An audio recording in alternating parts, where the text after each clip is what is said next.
Welcome to the debate အစီအစဉ်ကနေကြိုဆိုပါတယ်ဟိုလေကျွန်တော်တို့အိမ်လုံးစောက်ပြီဆိုရင်ခေါင်မိုးကိုမိုးထားဖို့အတွက်လူတွေကိုခိုးပြီးထန်းခိုင်းထားလေမရှိကြဘူးလေဟုတ်ပါတယ်ရှင်ခိုင်မာတဲ့တိုင်လုံးတွေကိုပဲစနစ်တကျစိုက်ထူကြတာပေါ့ဗျာတကယ်လို့ထန်းခါတဲ့သူတယောက်ကမိုးပန်းပြီးထွက်သွားရင်ခေါင်မိုးကချက်ချင်းပြိုကျတော့မှာကိုအတိအကျပဲလူဆိုတာကအမြဲတမ်းတသက်မှတ်တီးမရှိနိုင်ဘူးလေဟုတ်တယ်ဗျာတိုင်လုံးတွေဘယ်လိုပြောမလဲခိုင်မာတဲ့စနစ်တစ်ခုသာရှိနေမယ်ဆိုရင်ဘယ်သူတွေပဲအဝင်ထွက်ရှိအင်ဂျီကခိုင်မာဆက်လက်ရပ်တည်နေမှာပါ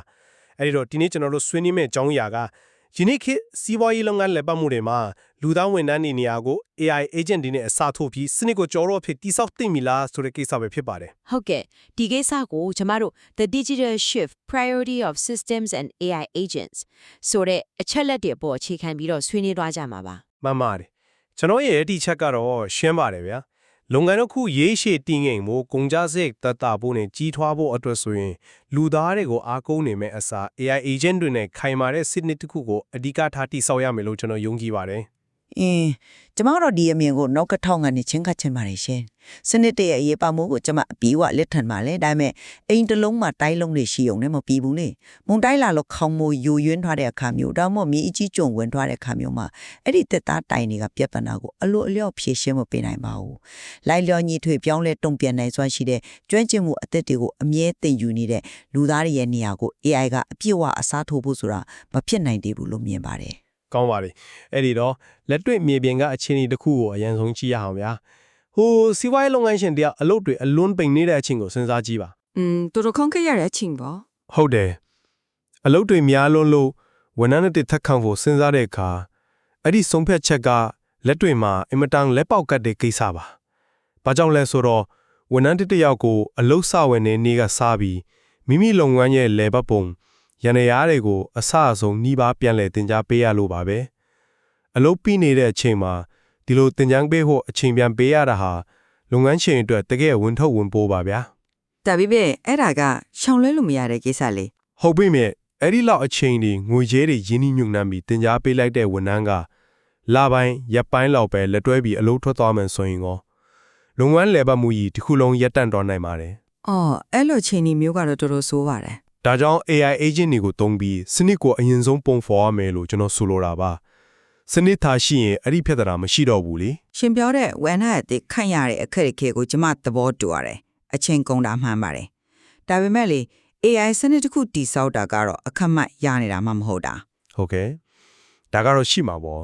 ခိုင်မာတဲ့စနစ်တစ်ခုဖြစ်လာဖို့အတွက်အစပိုင်းမှာကြီးမားရဲ့ချိန်ငွေကြေးနဲ့နည်းပညာပိုင်းဆိုင်ရာအရင်းအနှီးတွေအများကြီးရင်းနှီးမြှုပ်နှံဖို့လိုအပ်ပါတယ်ရှင်AI နေကိုကုလုံတဲ့တဘာဝနဲ့ကိုက်ညီအောင်ပြင်ဆင်ရတာ data တွေသွင်းပေးရတာကအစပိုင်းမှာလူကြီးယောက်ကိုသင်တန်းပေးရတာထက်တောင်ပိုပြီးခေါင်းစားနိုင်ပါသေးတယ်စကားဖြတ်ပြောရတာတောင်းပန်ပါတယ်ဗျာဒါပေမဲ့ဒီနေရာမှာကျွန်တော်တို့စီးပွားရေးသဘောတရားတစ်ခုဖြစ်တဲ့ထက်ဆောင်ကုန်ကြစီတုံညာဖြစ်ချင်းဆိုပြီးအချက်ကိုထည့်သွင်းစဉ်းစားဖို့လိုပါလိမ့်မယ်ရှင်းပြပါအောင်ရှင်မှန်ပါတယ် AI စနစ်တစ်ခုကိုအစပြောတိစောက်တဲ့နေရာမှာအရင်းနှီးကြီးနိုင်ပါတယ်ဒါပေမဲ့အဲ့ဒါကတစ်ချိန်တည်းသောရင်းနှီးမြှုပ်နှံမှုပါဗျာဟုတ်ပြီလူသားဝန်ထမ်းတယောက်ကိုတင်တန်းပေးတဲ့ကုန်ကြစရိတ်ကအဲ့ဒီလူထွက်သွားတာနဲ့လေးတယ်လွင့်သွားတာပဲလေဒါပေမဲ့ AI system တစ်ခုကိုတိစောက်ပြီးသွားပြီဆိုပါစို့အဲ့ဒီ system ကိုနောက်ထပ်ဆယ်ဆောက်ပွားခြင်းနဲ့ဖောက်တဲ့အရေးအတွက်အဆက်တရာပုံများလာတာကိုဝန်ဆောင်မှုပေးခြင်းနဲ့ဆိုရင်ထပ်ကုန်မဲ့ကုန်ကြစရိတ်ကသူ့ညာနီးပါပဲဗျာဝန်ထမ်းထွက်သွားလို့အလုပ်တွေပြတ်သွားတာမျိုးလည်းမရှိတော့ဘူးဒါဟာရေရှည်တည်နေမှုအတွက်အရေးကြီးဆုံးမောင်းနေရမဟုတ်ဘူးလားကုန်ကြစိတ်တက်တာသွားလဲဆိုတော့ကျမလုံးဝညင်းစရာမရှိပါဘူးရှင်ဒါပေမဲ့တည်ငြိမ်မှုဆိုတဲ့စကားလုံးကိုကျမတို့ဘလို့အဓိပ္ပာယ်ဖွင့်ဆိုမလဲပုံမှန်လက်ပတ်နေတာကိုပြောတာပါဗျစနစ်ကြီးကပုံမှန်ချင်းနေမှာချောချောမွေ့မွေ့လက်ပတ်နေတာကိုတည်ငြိမ်တယ်လို့ခေါ်မလားလက်တွေ့စီးပွားရေးလောကဆိုတာ program ရေးဆွဲထားတဲ့အတိုင်းအများနဲ့ဖြောင်းတန်းနေတာမဟုတ်ပါဘူးရှင်မျှော်မှမထားတဲ့ပြဿနာတွေအမြဲပေါ်လာတတ်ပါတယ်အဲ့ဒါကတော့ရှားပါတယ်ဗျဥပမာလေဖောက်တဲ့ယောက်ကဖာမန်မဟုတ်တဲ့ရှုပ်ထွေးတဲ့ပြဿနာတစ်ခုနဲ့ဆက်သွယ်လာတဲ့အခါ AI ကသူ့ရဲ့ထမထားတဲ့ပေါင်းထဲမှာမရှိရင်ရက်တန့်သွားတာဒါမှမဟုတ်မာယွင်းတွေတုံပြန်မှုတွေထက်လာတာမျိုးကြုံရနိုင်ပါတယ်ဒီလိုအခြေအနေမျိုးမှာလူသားဝန်တန်းတွေရဲ့ကိုချင်းစာတရားလိုက်လျိုးညီထွေစဉ်းစားဆုံးဖြတ်နိုင်စွမ်းနဲ့ပြဿနာဖြေရှင်းနိုင်စွမ်းကို AI ကဘလို့မှအစားထိုးနိုင်မှာမဟုတ်ပါဘူးဟုတ်ကဲ့အဲ့ဒီအချက်ကိုကျွန်တော်သဘောပေါက်ပါတယ် AI ကချွင်းချက်တွေကိုကင်တွဲတဲ့နေရာမှာအားနည်းချက်ရှိကောင်းရှိနိုင်ပါတယ်ဗျာဒါပေမဲ့ကျွန်တော်တို့က စီးပွားရေးနှုန်းကတစ်ခုလုံးရဲ့80ရာခိုင်နှုန်းတော့လဲပတ်မှုရန်တရားကိုကြည့်ဖို့လိုရတယ် လုပ်ငန်းစဉ်အများစုကိုပြောတာဟုတ် ဟုတ်တယ်အလို့အများစုကထပ်တလဲလဲလို့ရတဲ့အလို့ဒီပါဗျာဒီနေရာမှာလုပ်ငန်းရှင်တွေကစနစ်ကိုအရင်ဖွံ့ဖော်ပြီးလိုအပ်ရင်ဝန်တန်းခမဲ့ဆိုတဲ့မဟာဗျူဟာကိုတုံးလာကြတာဟာအလုံးကိုဒီပဲရှိပါတယ် ဆိုလိုတာက AI ကိုအဓိကထားမယ်ပေါ့ အတိအကျပဲ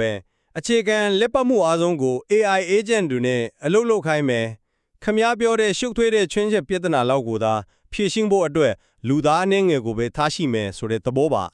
ဒီတော့လူသားတွေလုံးဝမလိုတော့ဘူးလို့မဆိုလိုပေမဲ့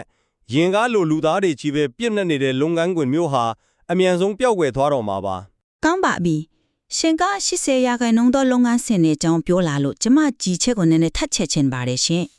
ဒီနေ့ခေတ်လူအများစုဟာမနက်9နာရီကနေညနေ9နာရီအထိလုပ်ရတဲ့အလုပ်တွေမှာပုံမှန်ဝင်ဝင်ရှိတယ်ဆိုတော့တက်တုံတက်တာစိတ်နဲ့ရှင်းတဲ့နေကြတယ်ဆိုတော့လက်ခံပါတယ် ဟုတ်ပါတယ် အဲ့ဒီအညာတွေကို AI ကအစားထိုးဝင်ရောက်လာတယ်ဆိုတာလည်းမှန်ပါတယ်ဒီချက်ကိုကျမနားရပါတယ်ဒါပေမဲ့နောက်ထပ်ထောင်ကနေကြည့်ရအောင်ရှင် ဟုတ်ကဲ့ပြောပါအောင် လူသားတွေကပုံတယ်ကချက်ထဲကအယုတ်တွေမဟုတ်ပါဘူးလုပ်ငန်းရှင်က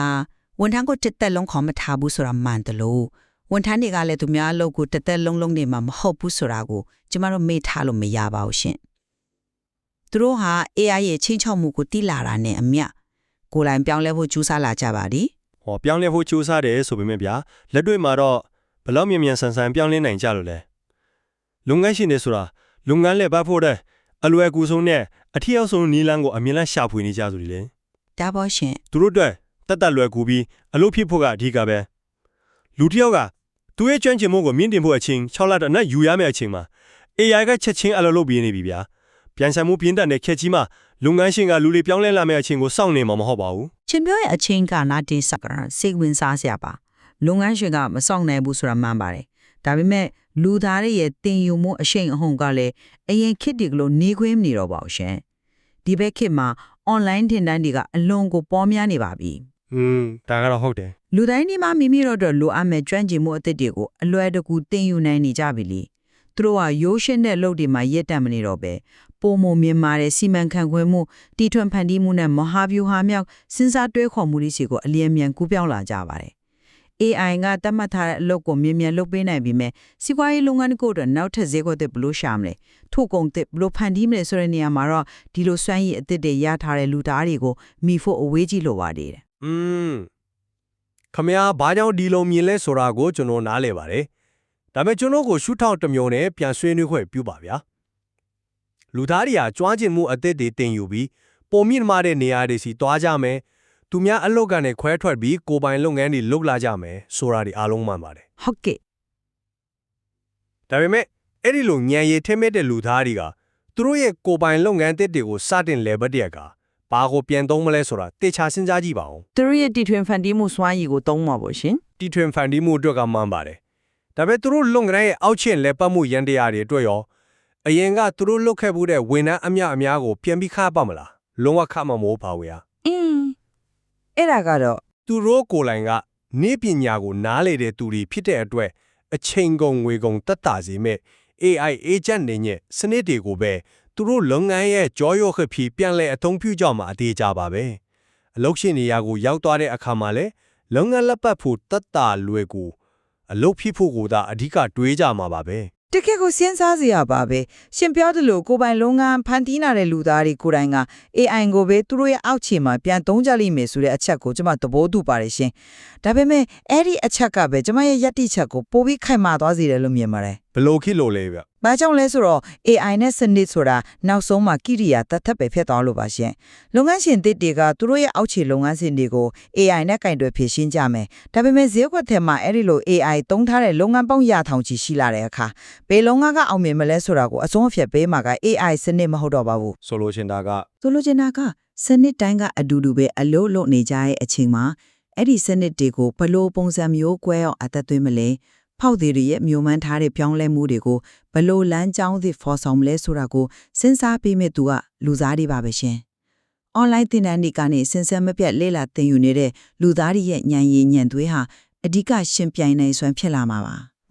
ဟုတ်ပါတယ်ခမရဲ့ရှူတောင်းကစန်တီတီထွေးမှုကိုအထူးထားတာဖြစ်တဲ့အတွက်မှန်ကန်မှုရှိပါတယ်ဗျာဒါပေမဲ့ လုပ်ငန်းတစ်ခုရေရှည်ရှင်တန်ရက်တည်နိုင်ရေးဆိုတဲ့ရှုထောင့်ကနေကြည့်မယ်ဆိုရင်တော့စံတစ်တီထွင်မှုတစ်ခုတည်းနဲ့မလုံလောက်ပါဘူး ဘာဒီလိုအပ်သေးလို့လဲရှင် ဟိုနေစဉ်နဲ့အမြချုံမွေ့စွာလဲပနေဦးကအသက်တမြအရေးကြီးပါတယ်ဗျာစီးပွားရေးလုပ်ငန်းရှင်တယောက်ရဲ့ရှုထောင့်ကနေကျွန်တော်အနစ်ချုပ်ရမယ်ဆိုရင်လူသားတွေရဲ့ကျွမ်းကျင်မှုနဲ့တိုးတက်ပြောင်းလဲနိုင်စွမ်းကိုကျွန်တော်သိမှတ်ပြပါတယ်ဒါပေမဲ့လူသားတွေဆိုတာခံစားချက်ရှိတယ်ပင်ပန်းတတ်တယ်ပိုကောင်းတဲ့အခွင့်အရေးရရင်အချိန်တန်တဲ့အခါသူလိုလန်းသူလိုတွားကြမှတူတယ်လေ ဟုတ်ပါပဲ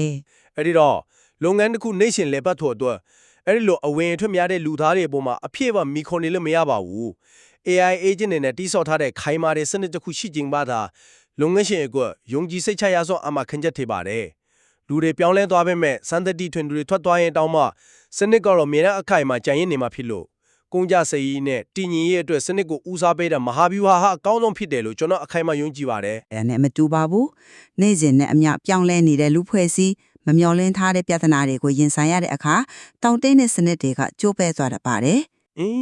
အဲ့ဒီလိုချင်းတွေမှာယိုယွင်းသွားတဲ့ခေါင်းမိုးကိုပြင်ဆင်ဖို့လိုအပ်ရင်အိမ်ပုံစံကိုချက်ချင်းပြောင်းလဲဆောက်လုပ်ဖို့ဆိုတာလူသားတွေရဲ့တီထွင်နိုင်စွမ်းနဲ့လိုက်လျောညီထွေပြောင်းလဲနိုင်စွမ်းရှိမှသာရရှိရှင်တတ်နိုင်မှာပါ။ဒါကြောင့်လုပ်ငန်းတစ်ခုရဲ့အနာဂတ်ဟာစနစ်တွေပေါ်မှာမူတည်တာမဟုတ်ပဲအဲ့ဒီစနစ်တွေကိုဘယ်လိုအသုံးချမလဲဆိုတာကိုအဆုံးဖြတ်ပေးမယ်လူသားတွေပေါ်မှာသာမူတည်နေတယ်လို့ကျွန်မယုံကြည်ပါတယ်ရှင် ဒီဆွေးနွေးမှုကိုကြည့်ချင်းအပြင်ကျွန်တော်တို့ကြားမှာသဘောထားကွဲလွဲမှုတွေရှိတယ်လို့တူညီတဲ့အမြင်တွေလည်းရှိနေတာကိုတွေ့ရမှာပါလုပ်ငန်းလက်ပတ်မှုတွေမှာ AI agent တွေကမရှိမဖြစ်အေးပါလာပြီဆိုတော့ကျွန်တော်တို့နှုတ်စလုံးကလက်ခံကြပါတယ်ဗျ။ဒါပေမဲ့လုပ်ငန်းတစ်ခုရေရှည်ရှင်သန်ခိုင်မာရေးအတွက်အဓိကမောင်းနှင်အားဟာစရိတ်တက်တာပြီးခိုင်မာရေးစနစ်လား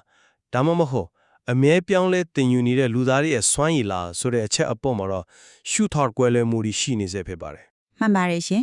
အလို့ရှင်ရှုထောင်ကကြည့်မလားအလို့သမားရှုထောင်ကကြည့်မလားစနစ်ဒီဆောက်သူရှုထောင်ကကြည့်မလားဆိုတဲ့အပေါ်မူတည်ပြီးတော့အဖြေကကွဲပြားသွားနိုင်ပါတယ် အဖြစ်ပုံမနဲ့ရှိုင်းတဲ့နားလည်မှုကိုရရှိစေပါတယ်စီးပွားရေးလုပ်ငန်းတစ်ခုတည်ဆောက်ရမှာ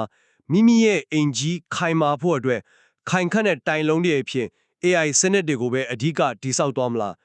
ဒါမှမဟုတ်မုံတိုင်းတန်ခံနိုင်ဖို့နဲ့လိုအပ်တယ်လို့ပြုပြင်ဖန်တီးနိုင်ဖို့ကျွမ်းကျင်တဲ့လူသားတွေကိုပဲဆက်လက်အားကိုးသွားမလားဆိုတာကတော့ဒီဆွေးနွေးမှုကိုနားဆင်နေကြတဲ့မိတ်ဆွေတို့ကိုယ်လိုက်ဆက်လက်တွေးတောရမည့်မေးခွန်းတစ်ခုအဖြစ်ခြံလက်ထားခဲ့ပါစေယခုလိုအချိန်ပေးနားဆင်ပြတဲ့အတွက်ကျေးဇူးတင်ပါတယ်